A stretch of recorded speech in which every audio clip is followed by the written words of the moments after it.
درست نہیں۔ لیجیے اگلا حوالہ نمبر 32، درود تاج ناپسندیدہ ہے اور پڑھنا منع ہے۔ حوالہ فضائل درود شریف صفحہ 92۔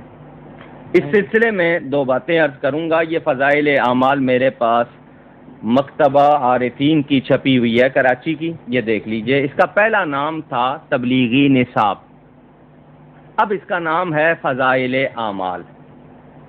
اور یہ بھی بتا دوں، یہ میرے پاس پرانی ہے، نئی میں سے انہوں نے درود شریف کا باب اور یہ پورا ایک حصہ نکال دیا ہے۔ چنانچہ اب جو آپ کو فضائل اعمال مارکیٹ میں ملتی ہے اس میں یہ درود شریف کا حصہ انہوں نے نکال دیا ہے۔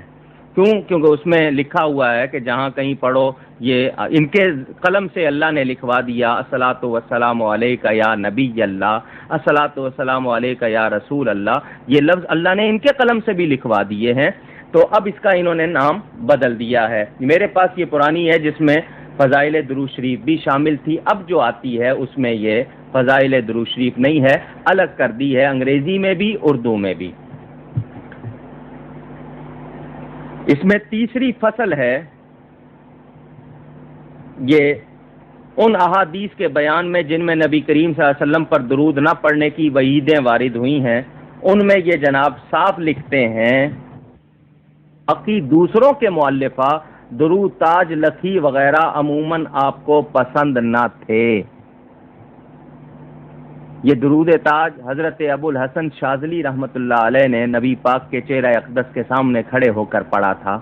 حضرت علامہ سید احمد سعید کاظمی نے اس کے بارے میں پوری ایک کتاب لکھی ہے، اور یہ صاحب کہتے ہیں کہ ان کو پسند نہیں تھا، نبی پاک کو پسند ہے، گنگوئی صاحب کو پسند نہیں، چونکہ گنگوئی صاحب کو پسند نہیں لہذا نہ پڑھا جائے۔ یہ کوئی اصول نہیں ہے، یہ کوئی طریقہ نہیں، لیکن یہ میں ان کے الفاظ دکھا رہا ہوں، اور یہی الفاظ غالباً اس میں نے پڑھے تھے، میں اس میں بھی دکھاتا ہوں، تذکرۃ الرشید میں بھی جو ان کے بارے میں ہے۔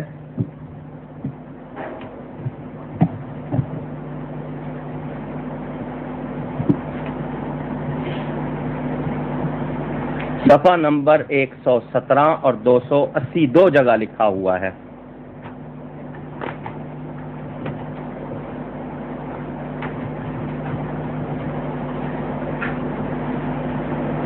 یہ لیجئے،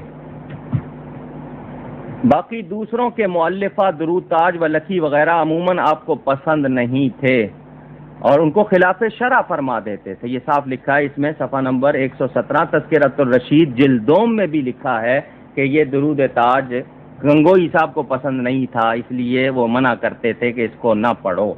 اندازہ کر لیجئے جن کے نزدیک یہ حضور صلی اللہ علیہ وسلم پر درود شریف پڑھنے کی ایسی ممانعت ہے اور درود تاج ان کو پسند نہیں ہے،